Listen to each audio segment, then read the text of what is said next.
Oh, great gloves. Now, that's the most important thing. Gloves are Let me important. We see have several. those. This is something that's out of date, but this you should have it because we're just doing this as a general class, and I'm showing off my favorite toys.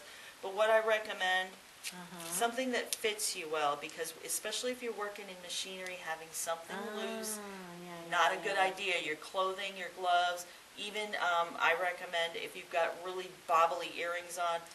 I love my manicure. I hate directing. Right.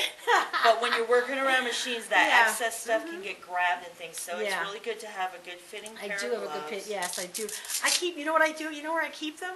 In the trunk of my car. Because every time I go to, like, I have to go and, like, I have to check my oil or check this, you know, something in the car. Right from the car. I have to go in the back seat. Taught my daughter this, and she's like, look at my car. I pull out my gloves, and I'm going all through her car, and the gloves are getting all disgustingly dirty. She's going, Mom, what a good idea. Put the gloves on. Yep. She's like, Oh, yeah.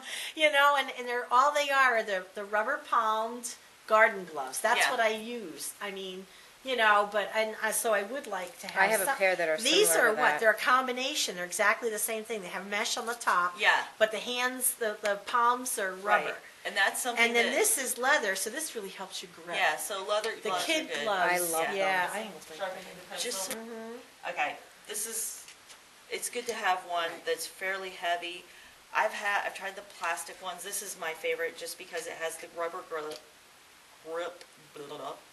It has the slider, obviously, but the other thing that I really like about this is you don't have to get a tool to fix a tool, because a lot of them have a screw here.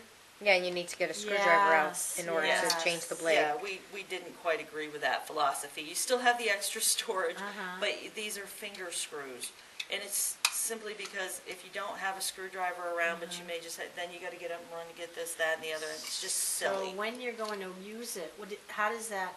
Just slides out when you're going to use it. Slides out, but then oh, I see. So it's meant for a right hand. Yeah. Okay. Well, you could Yeah, use you it could use it left-handed, I left-handed. think, too. I mean, this is my left hand. It's not my favorite hand. Yeah. Yeah, and you can, well, I can unscrew it with my left hand, so and I'm not that talented at it, so. But anyway, and it is metal, and I like that because if you need like some extra weight, or, you know, like it does, I know it's not going to break on me. So that's what you would sharpen the pencil I see. with. It's recessed. Yeah. Yeah, because you wouldn't want to get your hand hung up on it. Okay. This is another retired item, but it's a good thing to have around if you're going to be measuring angles or anything like that. Basic stuff. T-square. Yep. Yes. And this does help you to draw. If you do nothing else with it, it will keep your lines nice and straight.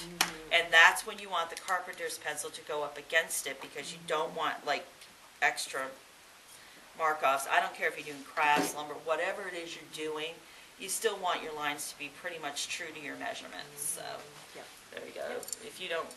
I know these. Yep. Oh, this is light though. This is aluminum. Yeah, and that was just one of our retired items, but you know.